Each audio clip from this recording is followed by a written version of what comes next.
afternoon and welcome to Mr. Woodward's quality music class for quarantined kids. Let's warm up our bodies. Repeat after me.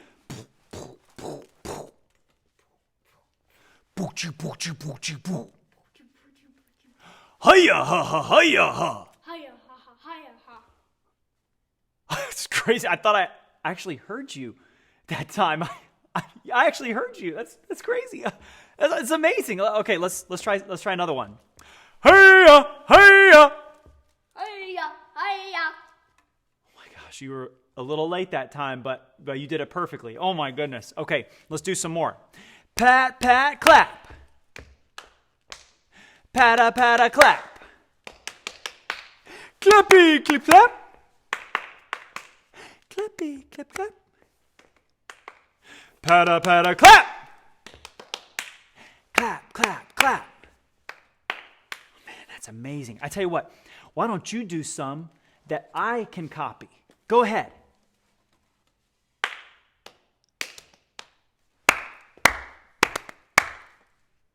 No, Dad, I did this. Who said that? George! Ah! It wasn't you, it was him. I knew that the whole time. I was just kidding. But notice how George has shrunk. He's only this tall right now. Just kidding. He's regular size. Okay, sorry. You were saying. I did this. Okay. Do another one.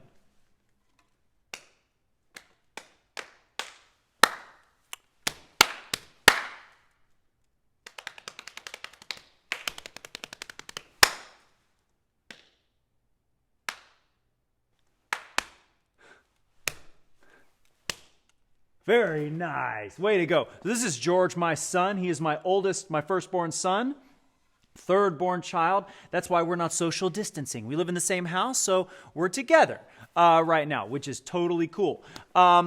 We are going to talk today about The tempo. tempo. Say tempo. Tempo. Tempo. Tempo. There are 3 tempos that we will be teaching you about today, and they are allegro, andante, and adagio. Allegro means, what does it mean, George? Fast. Fast, quick and lively. Andante means, A little bit slow. yeah, a little bit slow, or a walking tempo. And adagio means Very slow. slow. Yes. And I have a little machine here that is going to help us with this tempo. George, can you tell me about this machine? If you do it to one of them, it gets faster and faster. It gets faster and faster if you do it to one? What is this called? Do you remember? A tempo. A tempo? It keeps tempo. Do you know what this is called? It keeps tempo, but what is it called? A metronome. So George, I'm going to have you come down here and just show us what this metronome does. And hold it so that our friends at home can see. Ooh, feel that. Feel that tempo.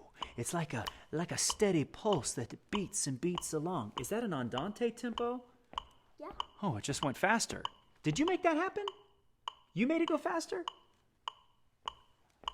Show us an allegro tempo. Oh, that's really fast. That's really fast. That's really fast. Show us an adagio tempo. Oh, you can feel that's much slower, slower, slower. All right, so George, if you would, stand right here so our friends can still see me. Scoot over that way a little bit. And George is going to play a tempo, and I'm going to try to play along with his tempo on the piano, and we'll see how well I do. Okay, you ready, George? So let's start me off at andante. Go for it. Okay. Hold this up so everybody can see it when it's playing.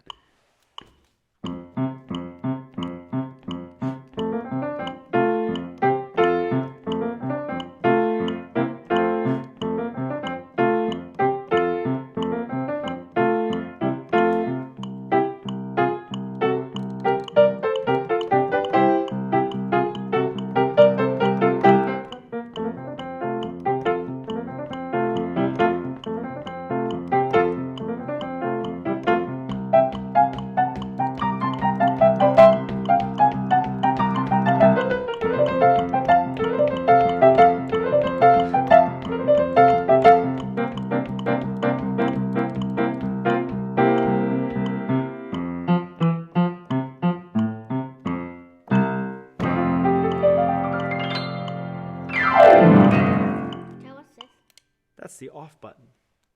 Hey, thank you, George. But Let's Dad, hear a hand for George. Dad, That's if you go all the way down, it has a setting where it only gives the light, but not the click. Okay, so you all did a great job. Let's play a song now where you practice singing to the correct tempo, okay? So, George, does everybody know the song A Smile? Let's practice it really quick. George, I'm going to have you stand in front of me, and I think you know this song, and everyone else does, but let's practice it. A smile. Can you do that? A smile goes a long, long way. A smile goes a long, long way. It starts with an S right here, and it's a mile to the other ear. A smile goes a long, long way. So, George, I'm going to have you hold up a tempo card, and everybody sing whatever tempo he's holding up. All right? So what are we starting out on? Show everybody. Allegro. All right, here we go. Now, move that so to that side so that I can be seen. All right, here we go. A smile goes a long, long way. A smile goes a long, long way. Goes a long, long way. It starts with an S right here, and it's a mile to the other ear. A smile goes a long, long way. A smile goes a long, long. Could you stand to this side? All right, thank you. A smile goes a long, long way. A smile goes a long, long way. It starts with an S right here, and it's a mile to the other ear. A smile goes a long, I'm slowing it down on purpose, long, long way. Now can I do the performing? Yes. All right, so George is going to perform now, and he's going to play. You want to tell him what you're going to play, George? The How to Train Your Dragon theme. The How to Train Your Dragon theme. Go ahead.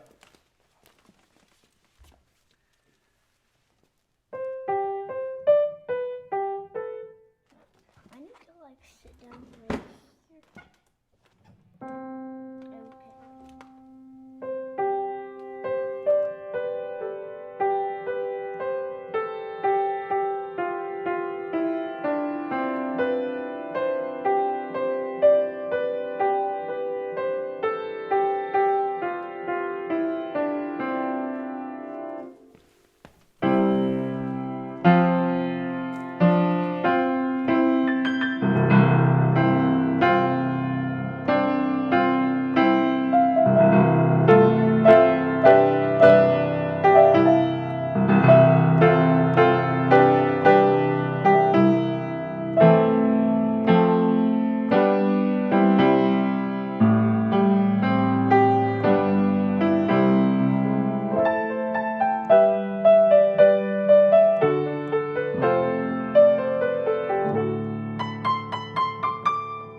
Awesome. Thank you, George. All right, you can go home now. Thank you, buddy. You're the man. All right, let's hear it again for George. We're going to move forward again and sing one more song from Maria Montessori, the musical, and we're going to sing the song Children of the World.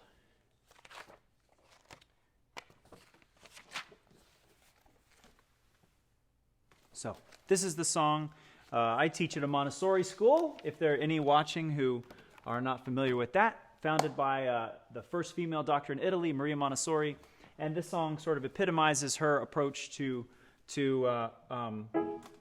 her research and her study and what kind of led her to develop the method that she did. So, Children of the World, sing along if you know this. We are the children of the world, a miracle unfurled to those who see. With hearts wide open, we hold a power in our hand, the future race of man. We are the children of the world.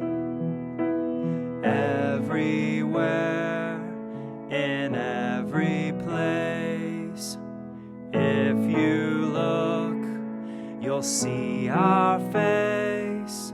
But do you see what lies beneath, or comprehend what we achieve? There's a treasure you can find. Just watch and wait with open mind. A hidden force, an inner light, will shine forth right before your eyes. We are children of the world, a miracle unfurled.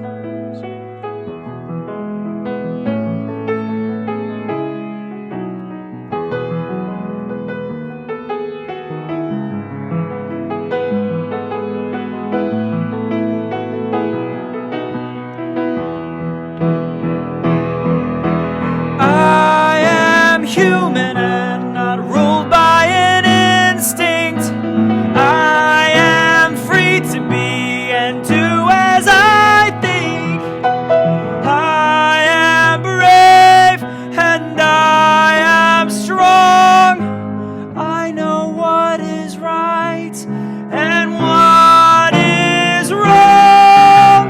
We are the children of the world. We carry the hopes and dreams of a brighter tomorrow. There lies a treasure deep inside, a miracle of life. It is the mystery of the child. It is the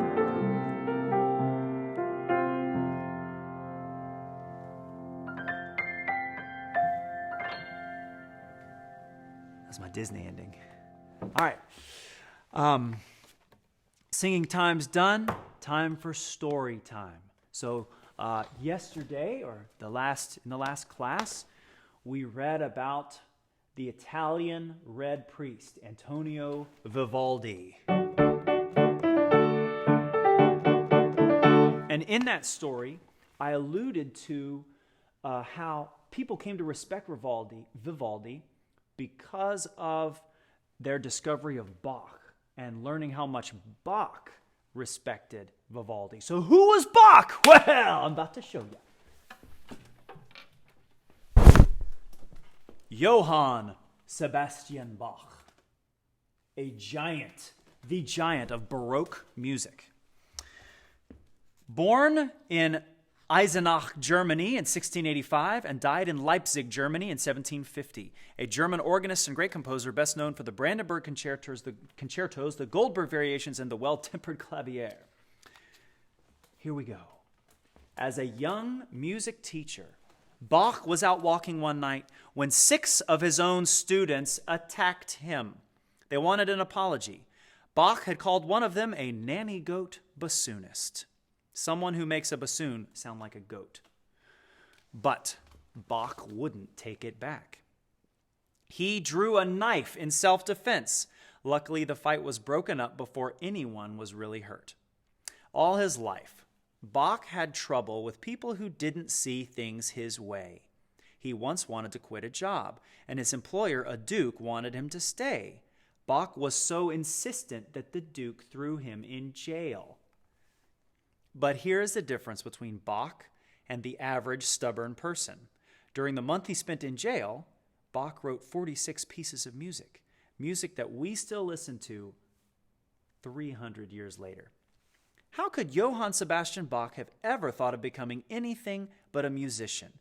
His is the largest family tree in music.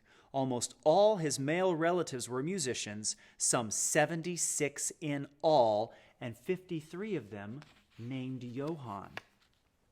Bach's mother read him Bible stories, and his father taught him violin, sometimes late into the evening. But both parents had died by the time Bach turned 10, and he went to live with a brother.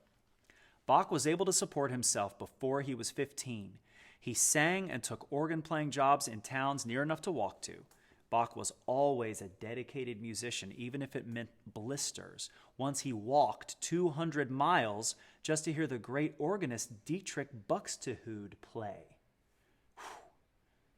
That wouldn't hurt me because I got my Nikes on.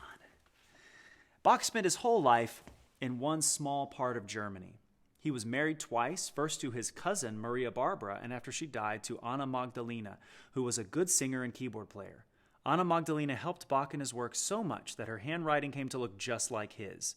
Bach produced 1,200 musical works and fathered 20 children, though only 10 lived to adulthood. 5 were named Johann, 2 Johanna, and 4 grew up to be famous composers themselves. In his free time at night, Bach would sit in his armchair, smoking his pipe, drinking a beer, with a baby Bach on his lap as his wife and children played and sang. Bach loved food and coffee, and once he wrote a whole cantata about coffee. Among his most prized possessions were 2 silver coffee pots. And there they are. Bach was known as a dazzling organist. His strong legs pumped the pedals, his large hands performed acrobatics on the keyboard, and he'd even use a stick in his mouth to reach certain notes. But he wasn't a show-off. He said of his playing, "There's nothing remarkable about it. All you have to do is hit the right key at the right time, and the instrument plays itself." Later in life, Bach went blind, probably from copying words out of his own music in poor light for so many years. He died at the age of 65. Hardly any of his music was published while he was alive, nor did he expect it to be. Bach did not think he was writing music for posterity. He was a professional. His music had an immediate purpose. He wrote church music. Not until about 100 years after his death did the genius of Bach begin to be widely recognized. And in honor of the great Bach, I'm going to play you a short little piece attributed to him called Minuet in G.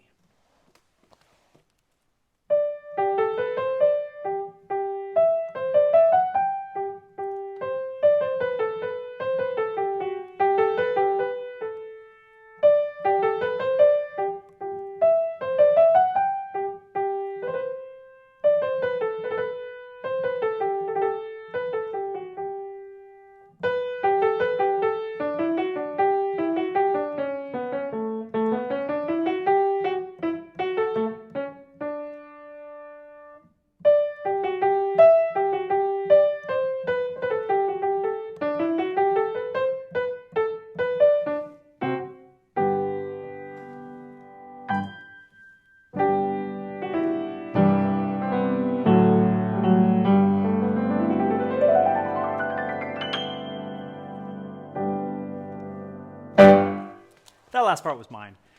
Have a wonderful day. It's been great spending time with you again through your screen here. And I will see you next time.